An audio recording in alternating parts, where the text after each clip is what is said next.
Hi hello అందరికీ ముందుగా అందరికీ హ్యాపీ సద్దుల బతుకమ్మ. ఈ బతుకమ్మ రోజైతే నేను బతుకమ్మ తయారు చేస్తున్నాను. ఫస్ట్ రోజు చేసినావు, ఫిఫ్త్ రోజు చూసినావు, రోజు చూపిస్తూనే ఉన్నావు కదా, మళ్ళీ ఏంటి అనుకుంటున్నారా? ఈ రోజైతే నేను ఓన్గా చేస్తున్నాను. ఫస్ట్ అండ్ ఫిఫ్త్ రోజైతే నేను వేరే ఆంటీ వాళ్ళ హెల్ప్ తోటి చేసుకున్నాను కదా. ఈరోజైతే నేనే చేసేసాను. ఎలా ఉందో కామెంట్ చెయ్యండి, చివరి వరకు చూడండి. నేను మొన్న చెప్పాను కదా, ఆ ప్రాసెస్లో బతుకమ్మ చేసుకుంటే చాలా బాగా వస్తుంది అని. సేమ్ అదే ప్రాసెస్లో నేను కూడా ఈరోజు చేసుకున్నాను. బతుకమ్మ అయితే చాలా బాగా వచ్చింది. అండ్ నా బతుకమ్మకి అయితే థర్డ్ ప్రైజ్ వచ్చేసింది. మా ఆవిడైతే టేకు పూల కోసమని కష్టపడి తెంపుతుంటే, ఈసారి మొత్తానికైతే ప్రైజ్ రావాలి మమ్మీ మనకి కంపల్సరీగా. ఫస్ట్ 2 days అయితే రాలేదు కదా, ఈసారైనా ప్రైజ్ రావాలి అని అన్నాడు. సరే నాన్న మనం ట్రై చేద్దాం, వస్తే వస్తుంది లేకపోతే లేదు అనుకున్నాము. మొత్తానికైతే చిన్నదో పెద్దదో థర్డ్ ప్రైజ్ అయితే వచ్చేసింది. నాకు థర్డ్ ప్రైజ్ కింద బిందె ఇచ్చారు. మా వాడైతే బిందె ఏం చేస్తావు మమ్మీ అని అంటే, ఇంకా నయం బకెట్ రాలే నాన్న, సెకండ్ ప్రైజ్ అయితే బకెట్, కానీ బిందెనే బెటర్ బకెట్ కంటే అనుకున్నాం మేము. అలా అయితే ప్రైజ్ వచ్చేసింది. ఇక్కడైతే బతుకమ్మ పేర్చుకుంటా నేను మా అక్క అయితే చాలా హ్యాపీగా ఫీల్ అయ్యాము. ఇక్కడ లేని ముచ్చట్టు మాట్లాడుకున్నాం ఈ బతుకమ్మ గురించి. మా అక్క పెడుతుంటే నీకు రావట్లేదు, నువ్వు బాగా పెట్టట్లేదు, ఆగు నేనే పెట్టుకుంటా అని నేను, మా అక్క నీకు రాదు నేను పెడతా ఆగు నేను అని నేను. ఎందుకంటే ఇద్దరికి ఫస్ట్ టైం కదా, నాకు తెలియదు ఆమెకు తెలియదు. నేను పెట్టేది తనకి నచ్చట్లేదు, తను పెట్టేది నాకు నచ్చట్లేదు. సర్లే నువ్వే పెట్టు అని నా మీద వదిలేసింది. మనం వదులుతామా, కొంచెం అటు ఇటు అయినా నేనే చేసుకుంటాను లాక్కునే టైప్ అన్నట్టు. సో అలా మా అక్కనైతే కామ్గా కూర్చోబెట్టి నేనైతే పే చేస్తున్నా ఇక్కడ. సో అలా అయితే చక్కగా బతుకమ్మను అయితే పెట్టేశాను. మేమైతే ఆకులు తెంపుకు రావడం మర్చిపోయాము. సో ఏం చేయాలో అర్థం కాక తులసి ఆకులు, గడ్డి, పిచ్చిగడ్డి, బంతిపూలు ఆకులు, ఈ ఆకు ఆ ఆకు అన్ని ఆకులు అయితే పెట్టేసి బతుకమ్మను అయితే నింపేశాము. మా బతుకమ్మ అయితే మాకు చాలా కలర్ఫుల్గా అనిపించింది. మెయిన్గా ఈ బ్లూ కలర్ వల్ల బాగా లుక్ వచ్చింది బతుకమ్మకి.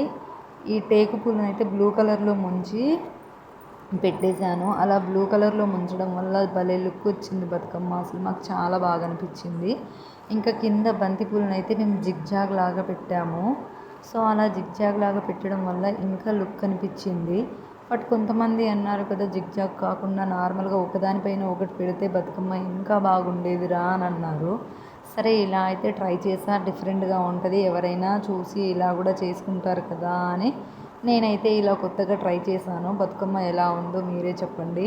బతుకమ్మ అయిపోయింది. నేనైతే మంచిగా మొక్కుకుంటున్నా అమ్మవారిని, నా బతుకమ్మ బాగుంది అని. నాకైతే చాలా హ్యాపీగా అనిపించింది, మనసుకైతే చాలా సంతోషంగా అనిపించింది. ఈసారి ఎందుకో మా ఇంటికి వచ్చినప్పటి నుంచి ప్రతి ఫెస్టివల్ అయితే మిస్ చేయకుండా చేసుకున్నా నేను. నార్మల్గా అయితే మేము వేరే వేరే ఊర్లో ఉండడం వల్ల నేనైతే ఫెస్టివల్స్ ఎక్కువ సెలబ్రేట్ చేసుకోకపోయేదాన్ని. ఇక్కడైతే మా వదిన వచ్చారు, మంచిగా రెడీ అయ్యి వచ్చి తను కూడా హాయిగా డ్యాన్స్ వేసేస్తున్నారు. చిన్న బాబు ఉన్నా కూడా బతుకమ్మ అనగానే ఎక్కడ లేని సంతోషం ఉంటుంది కదా. సో అలా తనైతే పిల్లల్ని పక్కన పెట్టేసి నాతో పాటు వచ్చేసి మంచిగా ఎంజాయ్ చేసేసింది. మేమిద్దరం కలిసి ఇలా బతుకమ్మలను అయితే తీసుకెళ్తున్నాము. మా పిల్లలు చూసారు కదా ఎట్లా ఎంజాయ్ చేస్తున్నారో. ఏదన్నా ఉందంటే మనకంటే ఎక్కువ పిల్లలే బాగా ఎంజాయ్ చేస్తారు. అందులో మా పిల్లలైతే పూజలంటే బాగా ఇష్టం. ఏదన్నా పండుగ వచ్చిందంటే పూజ చేయట్లేదు అంటే, ఎందుకు చేయట్లేదు మమ్మీ, ఎందుకు చేయట్లేదు అని 1కి 10 సార్లు అడుగుతారు. అలా ఉంటారు మా పిల్లలు.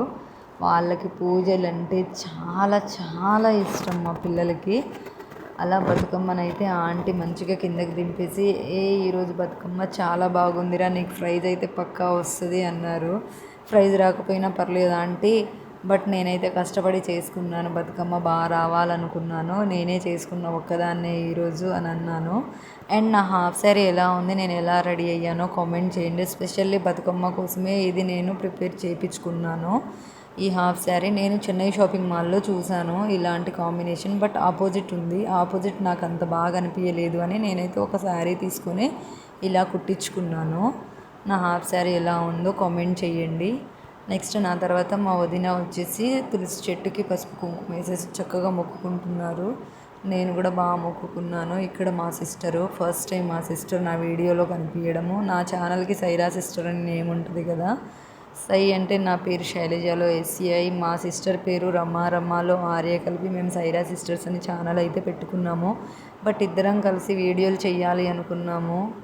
కానీ వీడియోలు తీసేవాళ్ళు లేక కొంచెం సపోర్ట్ చేయక ఏదో నేను అలా మేనేజ్ చేసుకుంటున్నాను వీడియోలు. చూశారు కదా మా బతుకమ్మలు ఎలా ఉన్నాయో. ఇంకా చాలామంది రావాలి, వాళ్ళు ఎవరు రాలేదు. సో వాళ్ళ కోసమని మేమైతే ఇక్కడ వెయిట్ చేస్తున్నాము. మా పాప చూడండి ఎంత చక్కగా రెడీ అయ్యి వచ్చిందో. అత్త నీ డ్రెస్ నా డ్రెస్ సేమ్ అనుకుంటా భలేగా డ్యాన్స్ వేసింది అసలు పాప. మా వాళ్ళు వీడియో తీసేవాళ్ళు, రికార్డ్ చేయలేదు. అలా వచ్చినంత వరకు అయితే మంచిగా తిరిగేస్తున్నాము. బతుకమ్మకి పూలైతే చల్లేసి తిరిగేస్తున్నాము. మా వాళ్ళకి ఎప్పుడు కన్ఫ్యూజన్, రైట్ సైడ్ తిరగాల, లెఫ్ట్ సైడ్ తిరగాల, రైట్ సైడ్ తిరగాల, లెఫ్ట్ సైడ్ తిరగాల అనుకుంటా అటు తిరిగారు, మళ్ళీ ఇటు తిరిగి డ్యాన్స్ వేస్తున్నారు. ప్రతిరోజు ఇదే కన్ఫ్యూజన్, ఒకళ్ళు ఇటు అంటారు, ఒకళ్ళు అటు అన్నారు. మొత్తానికైతే అట్లా చేశారు. ఇలా అయితే బతుకమ్మకి ఫుల్ ఎంజాయ్ చేసేసాము. ఇక్కడ ఈ బ్లూ డ్రెస్ వేసుకున్న అమ్మాయి ఉంది కదా, వాళ్ళనే మేము ఫాలో అవుతాము. చుట్టూ ఆంటీ వాళ్ళు ఉంటారు కదా, వాళ్ళు ఎలా వేస్తారా అన్నది చూడడం, వాళ్ళని చూసే వాళ్ళ డ్యాన్స్ని ఫాలో అవుతూ ఉంటాం మేము. ఈ blue and pink colour sari కట్టుకున్న సిస్టర్కి అయితే అంతా అయిపోయిన తర్వాత లాస్ట్లో అయితే గ్యాస్ పట్టేసినట్టయింది. మాకైతే చాలా బాధ అనిపించింది. అంతా అయిపోయింది. కెనాల్కి వెళ్ళి బతుకమ్మని కూడా నిమజ్జనం చేసేసి వచ్చిన తర్వాత దస్తీ బిస్తీల ఆట ఆడుతున్న తర్వాత లాస్ట్లో ఫోటో దిగేటప్పుడు పాపం తనకైతే గ్యాస్ పట్టేసింది. మేమైతే హార్ట్ స్ట్రోక్ వచ్చిందేమోనని చాలా బాధ అనిపించింది. మాకైతే చాలా చాలా చాలా బాధపడ్డాం మేము. అంతా అయిపోయిన తర్వాత తనకు అలా అయింది ఏందా అని. మీకు ఎలా అనిపించిందో కామెంట్ చేయండి. And like my video, like my videos and share my channel. Thank you and please support మీ. మీరు సపోర్ట్ చేసి నా వీడియో ఇంకా తొందరగా రీచ్